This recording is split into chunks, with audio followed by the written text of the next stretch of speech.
Certamente você sabe que todos os seres vivos e até alguns vírus têm DNA. Esse DNA nos seres vivos, como nós, fica dentro da célula.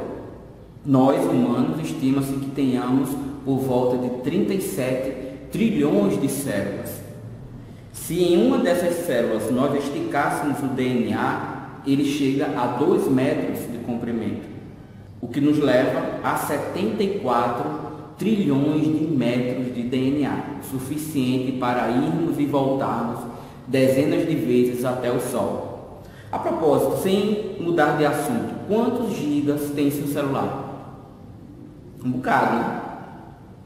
Você sabia que um grama de DNA armazena o equivalente a 215 milhões de gigabytes de informação? E se a gente pegar uma pessoa de 65 quilos, vai ter 200 gramas de DNA, imagina quanta informação. Considerando seu peso, coloca aí nos comentários quantos gigas de informação está no drive das suas células. Eu sou o professor Wellington Sibaldi e hoje o assunto é DNA, estrutura, funcionamento, transmissão das características que estão no DNA. Vamos falar hoje sobre genética. Obviamente, para falarmos de genética, a gente precisa conhecer alguns termos bem fundamentais e básicos que serão rotineiramente estudados ao longo desse conteúdo. Então, vamos aqui ao quadro para a gente analisar alguns termos essenciais. E aí? De início, aproveita aí, já bate um print, escreve, né?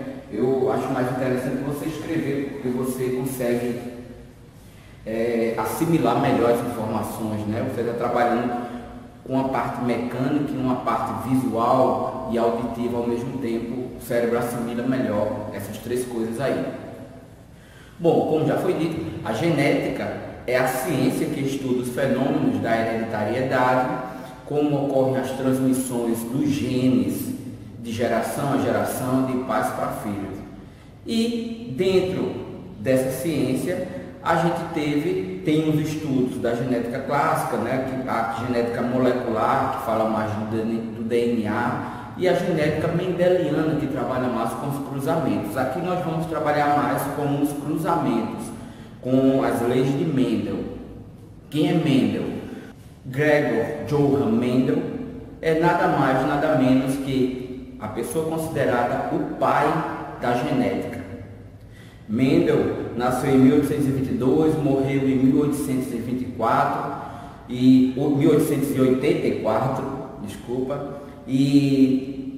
estudou matemática, fez curso de matemática, cursou matemática na faculdade de Viena, cursou ciências da natureza, e quando veio ao mosteiro, ele era um monge agostiniano. Ele, como era tradição ali do mosteiro estudar ervilhas, ele seguiu estudando ervilhas e desvendou os mistérios de como era a transmissão das características hereditárias, altura, cores. A gente vai ver isso mais à frente. Ele publicou os trabalhos dele em 1865, 66, mas ficou tudo esquecido. Ele publicou em uma revista científica, mas naquela época, para o azar dele, né, ou sorte, a gente não sabe disso, estava um boom de uma ciência tão apaixonante quanto a genética, que era a história da evolução. O cara em questão ali era nada mais, nada menos que Charles Darwin, o pai, que a gente pode chamar o pai da evolução, que trabalhava com a seleção natural.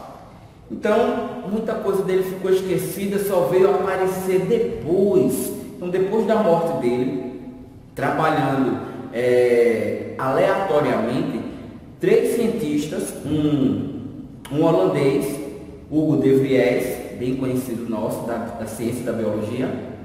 O outro era um austríaco, Erich von Titscher-Mack, e um alemão, que era Karl Correns. Esses 3 descobriram, né, as leis da hereditariedade, e quando foram consultar algumas informações anteriores da literatura, viram que Mendel, há 34 anos atrás, já tinha descoberto que eles estavam trabalhando aleatoriamente. O cara era um gênio, poxa, é por isso que ele é o pai da genética. Todos os postulados dele são aceitos até hoje, os resultados que ele obteve não são rebatidos. Lógico que houveram, né, acréscimos, né?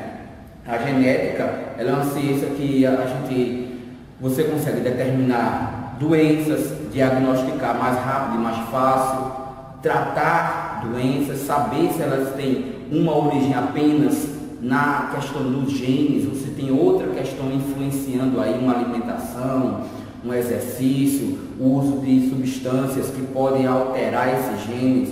Então, quando a gente pode fazer clonagem, tudo isso graças a Mendel, do conhecimento que ele fez despertar. Então, clonagem, transgênicos, você melhorar a colheita, você fazer uma planta produzir mais, uma planta ser mais resistente, tudo isso está aliado à genética. E não, quando a gente fala de genética, não é só questão de filmes de ficção, de fazer clone, não, é toda uma questão de melhorar a qualidade de vida da gente.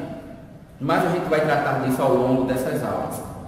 Então, ele estudou ervilhas de cheiro do gênero Piscis sativum, que é fácil de observar suas características, e a gente vai vendo quais foram as características usadas, qual foi o mecanismo das gerações, isso é mais à frente. Mas para a gente entender genética, a gente precisa conhecer vários termos que inclusive na época de Mendel não eram conhecidos.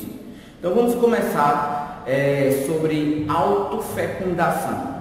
Autofecundação já está dizendo a si mesmo, né? Auto, a si mesmo. Então você vai ter encontro de gametas masculino e feminino que são originados do mesmo indivíduo. Então imagine, é como se fosse uma pessoa, eu, você, e você tem o gameta masculino e o gameta feminino. Isso quer dizer que você é monóico, tem os dois sexos em um só indivíduo, ou hermafrodita, né? Então você vai se autofecundar. Plantas fazem muito isso. Se a gente for olhar a flor, tem plantas que tem flor, que tem o órgão feminino. Observe a imagem rápida de uma flor. A planta ela pode ter o órgão feminino, que é essa porção mais dilatada aí, tem um ovário, tem a parte mais alongada, né, que é do ovário, que é da feminina também, e tem essas partezinhas aí, que são os estames, que tem a produção do gameta masculino, que é o órgão masculino. Se a planta tiver os dois, isso aí a gente fala em botânica, se ela tiver os dois, e se houver autofecundação, ela está gerando clones. Então, imagine uma planta cheia de flores hermafroditas e o pólen caindo nas flores da mesma planta. Eu vou ter uma série de clones. Tem uma desvantagem porque eu estou gerando seres iguais, né? Então, se houver uma praga, afeta todo mundo. Então, isso não é muito bom. Tanto é que algumas plantas têm flores com mecanismos que impedem essa autofecundação. Então, uma hora o estame, né, ele é mais baixo do que a parte feminina para dificultar a autopolinização, né, a autofecundação aí, ou se amadurecem em tempos diferentes, os gametas masculino e feminino. Então tudo isso é um mecanismo para evitar isso. Algum animal faz? Sim, a gente tem, por exemplo, a solitária, a tênia, aquele verme de 8, 12 metros que você pega comendo carne de porco ou de boi mal passada. Ele tem, né, umas divisões no corpo, as proglótides, que tem a produção de gameta masculino e feminino, os testículos e os ovários, que produzem esses gametas que se autofecundam e pode gerar um novo ser. A fecundação cruzada é diferente. Olha o nome já dando jeitão. Você vai ter gametas masculino e feminino originados de indivíduos diferentes, com sexos separados ou não. Então vamos imaginar o seguinte: você vai ter nós, por exemplo, normalmente nós temos sexo masculino e um outro é do sexo feminino. Então nós somos dioicos, dois indivíduos com sexos separados. Se eu pegar o meu gameta e introduzir dentro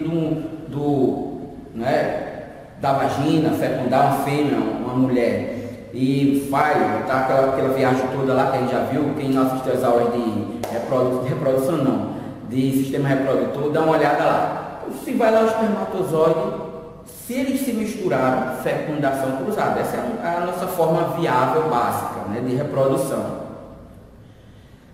Se eu tiver, por exemplo, indivíduos que são hermafroditas, e vamos considerar um hermafrodita perfeito, que é aquele capaz de ter órgãos funcionais, um testículo funcionando bem, um ovário funcionando bem, produzindo seus gametas, espermatozoide e óvulo, né? E se ele não quiser se autofecundar, ele pode fecundar o outro, como por exemplo, existem caracóis que, se você deixá-lo sozinho, ele se autofecunda, ele vai gerar outros, cópias, aí começa a haver um problema, gera só um, ele se autocopia, né? Se autofecunda. Se ele for colocado junto com o outro, ele vai optar por fazer a fecundação cruzada, como muitos outros fazem assim, a grande maioria. Então o que é que eles fazem? Eu tenho um caracol aqui, macho e fêmea, tem os dois sexos, e tem um outro, eles se juntam, e esse joga espermatozoide nesse, e esse joga espermatozoide nesse.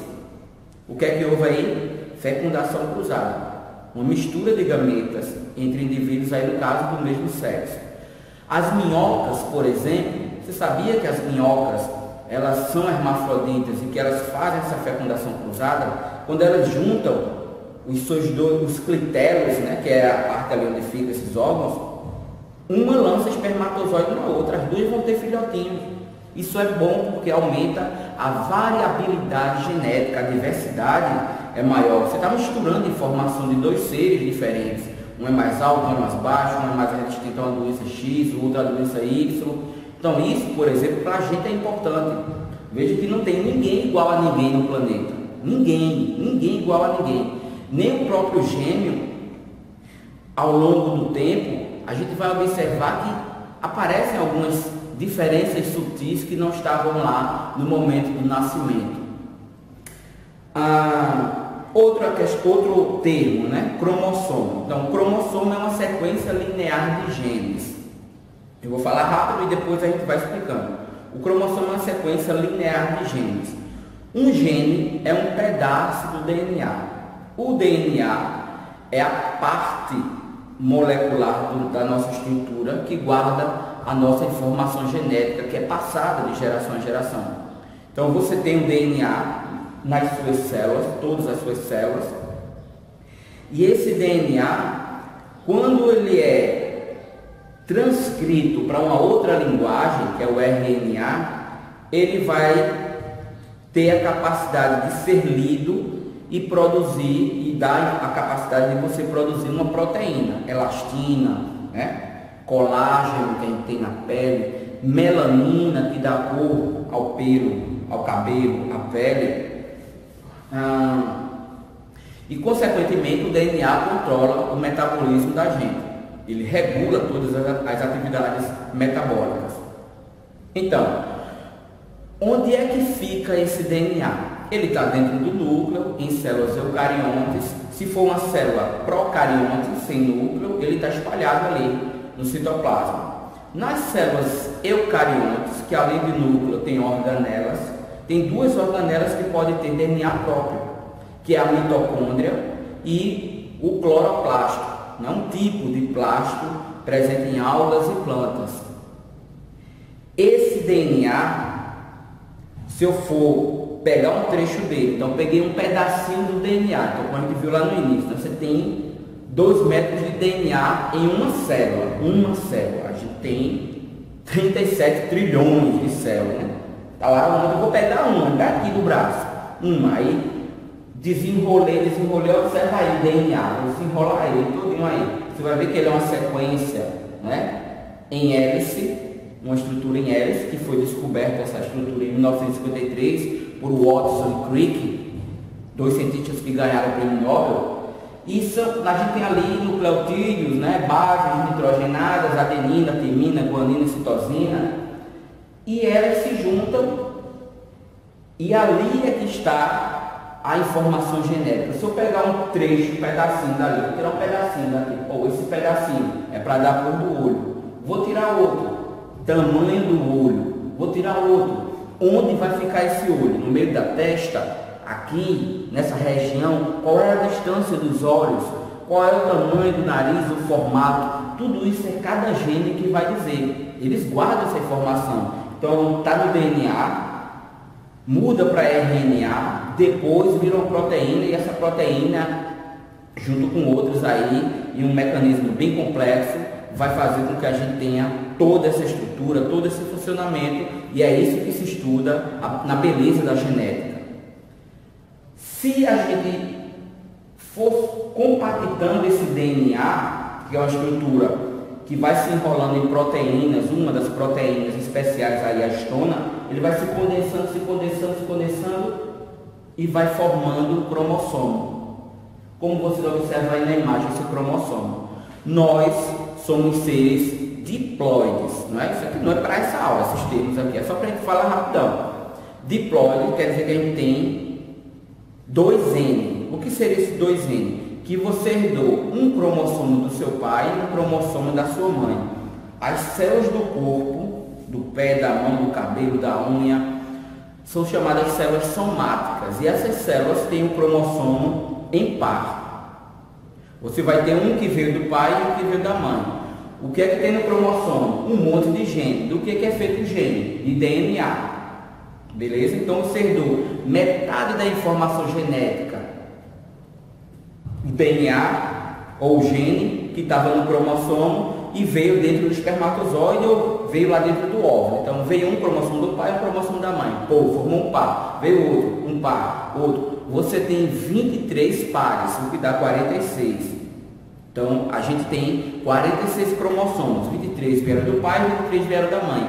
Cada regiãozinha dessa aí do cromossomo tem genes. Então se eu tiver aqui, então vamos imaginar que veio esse cromossomo do meu pai e veio esse da minha mãe. Que cromossomo é esse? Cromossomo 1. Aqui gene para cabelo, gene para unha, gene para pele, gene para tamanho do olho, para o número de veias que eu vou ter aqui na minha mão. Pô, a mesma ideia aqui. Quando esses cromossomos são iguais, se parecem na forma, no tamanho e o centrômero, olha a imagem. O centrômero é essa estrutura que conecta os bracinhos do cromossomo. Esses bracinhos são chamados de cromátides.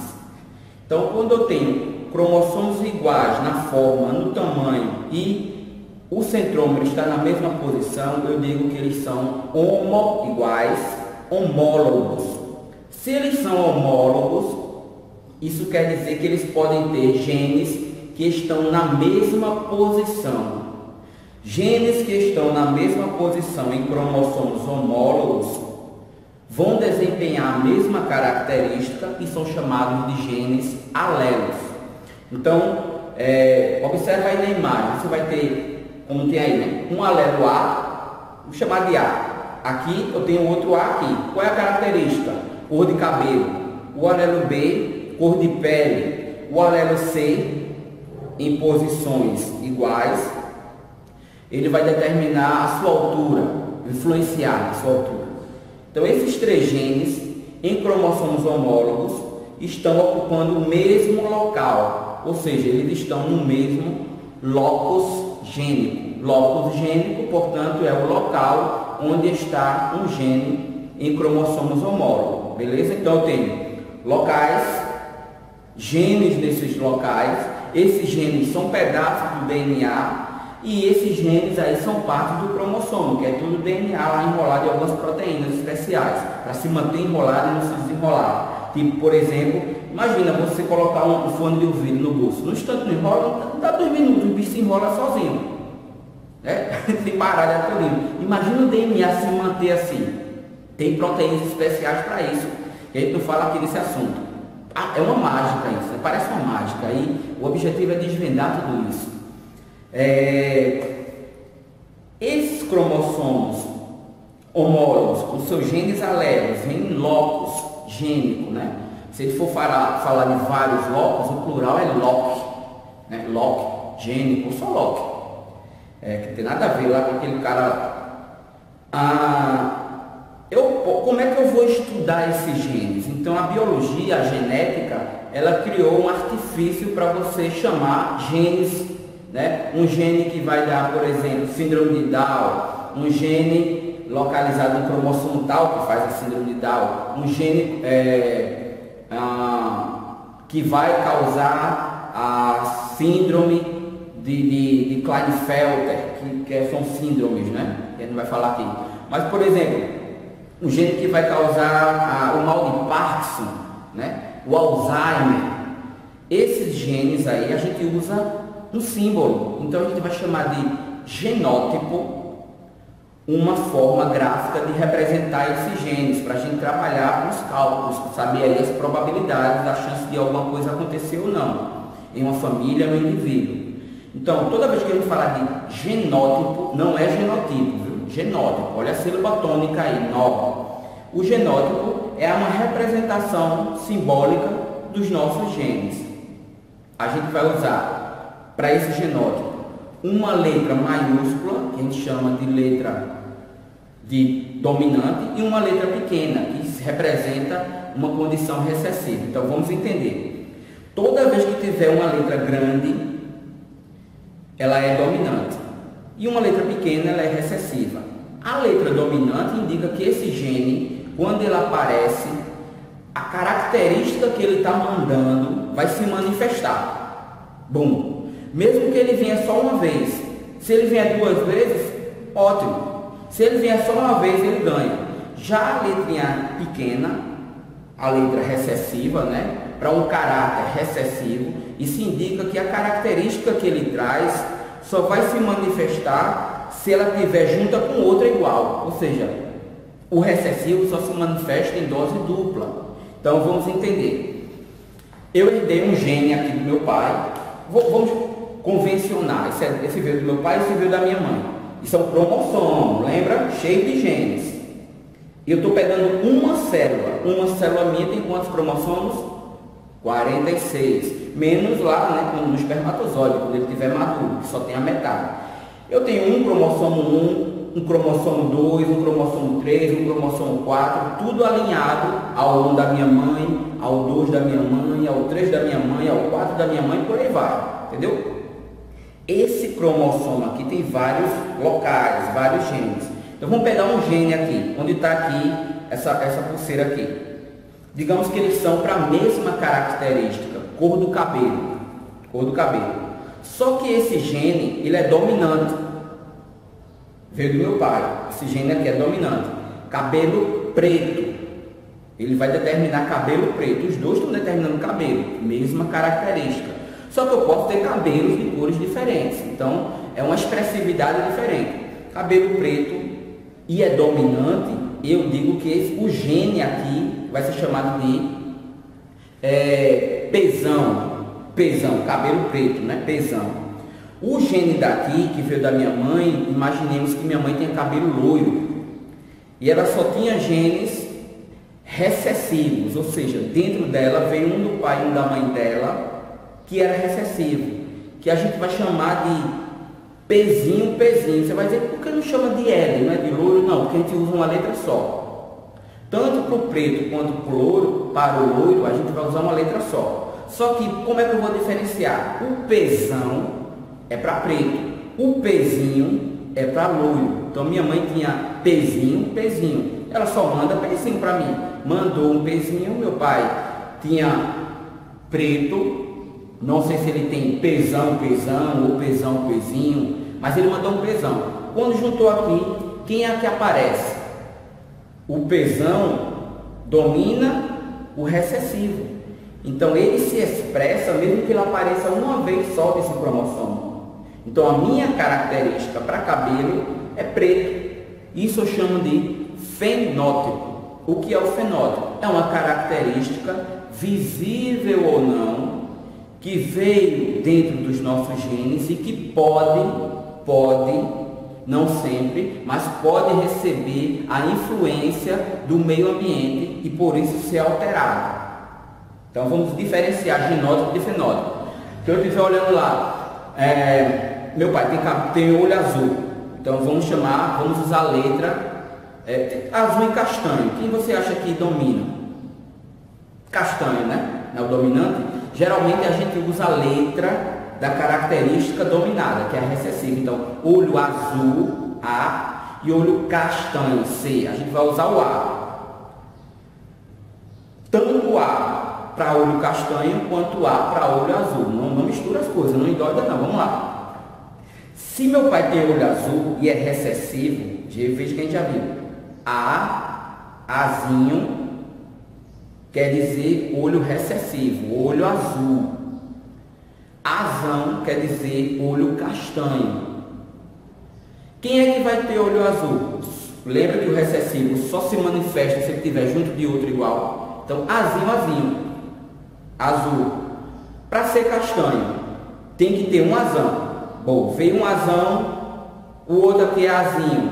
É castanho, você vai dizer, mas e o azinho não é para azul? Sim, é para azul, mas lembra que ele é dominado por esse azão? Ele não se manifesta, ele fica meio que acobertado por esse azão. Então, quem é que tem olho castanho? O que tem um azão e o que tem azinho. Ou quem tem um azão e outro azão, é castanho.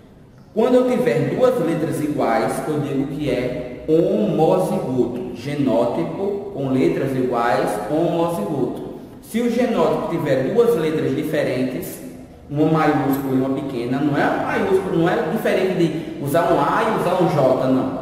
Letras no tamanho diferente.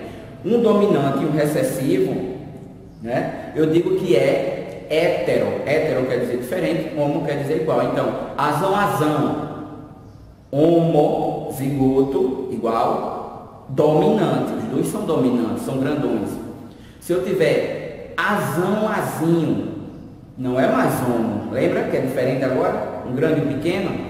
Heterozigoto. Não precisa nem dizer que é dominante, porque o azão já está dizendo.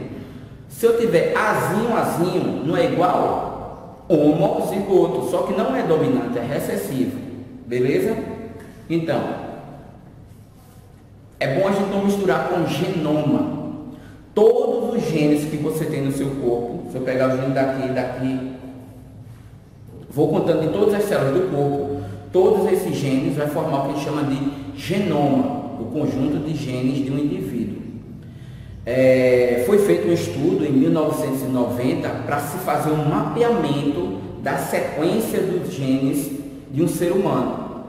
Então veja que estudo bacana. Envolveu 5.000 cientistas dos Estados Unidos, né, da Europa, do Japão, e eles levaram mais de 10 anos, né? Começou em 1990, se não me falha a memória, terminou em 2003. E eles mapearam 40.000 genes no ser humano. Agora imagine o seguinte, eu vou pegar aqui uma célula da minha mão, né? E vou pegar uma célula do meu dedão do pé. Não da minha mão, não, do olho e do dedão do pé. Essas células não se originaram da mesma coisa lá do meu pai e da minha mãe? Só que vai ter uma questão diferente. Lá no meu pé, eu não estou fabricando fígado, não estou fabricando coração, não estou fabricando olho, não estou fabricando cílios, eu estou fabricando unha, pele, pelo e tal. E por que eles trabalham diferentes?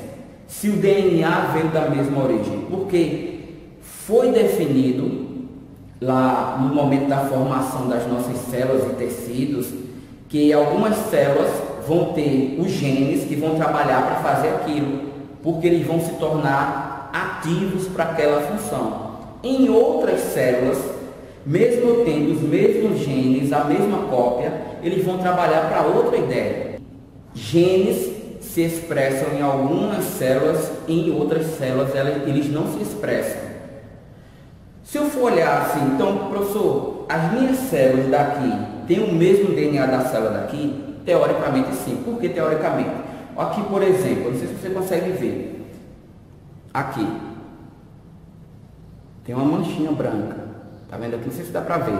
Essa manchinha branca é por causa de exposição ao sol. Usava muito perfume com álcool, né? Então dá uma reação lá com os raios solares e causa manchas na pele. Se eu não cuidar e usar protetor, eu posso ter um melanoma, né? Um problema de pele.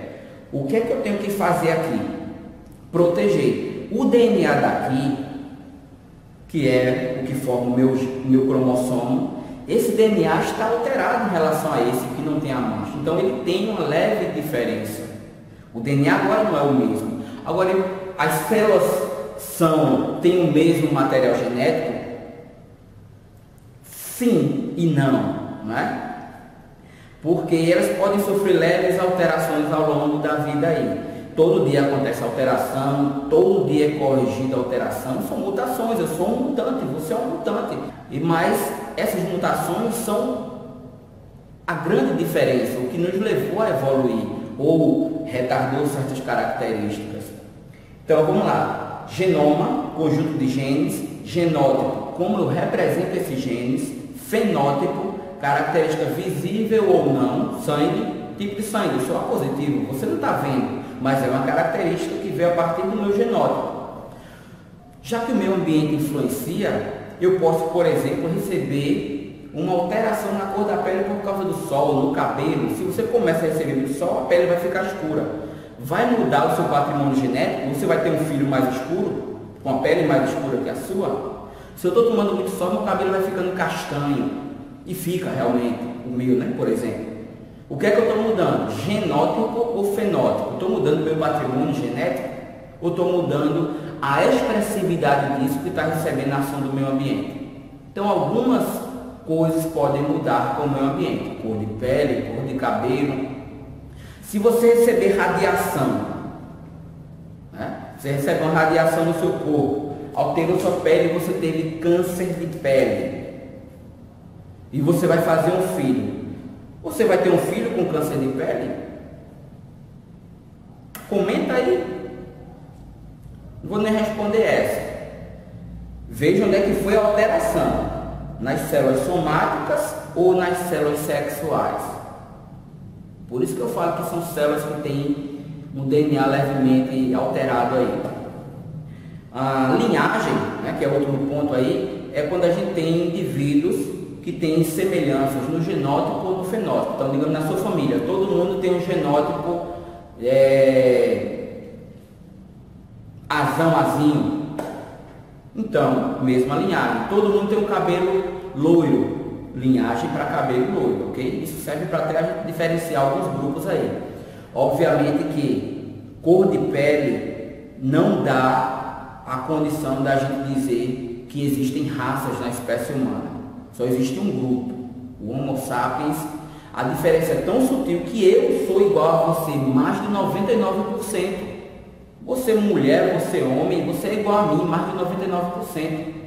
Imagina o 0,01 de cor de pele, para você querer, né, achar que raça A, raça B, que não existe raça, pessoa da etnia A, da etnia B, pele A, pele B, cabelo A, cabelo Z, é melhor ou pior do que você. Desconsidere isso, né?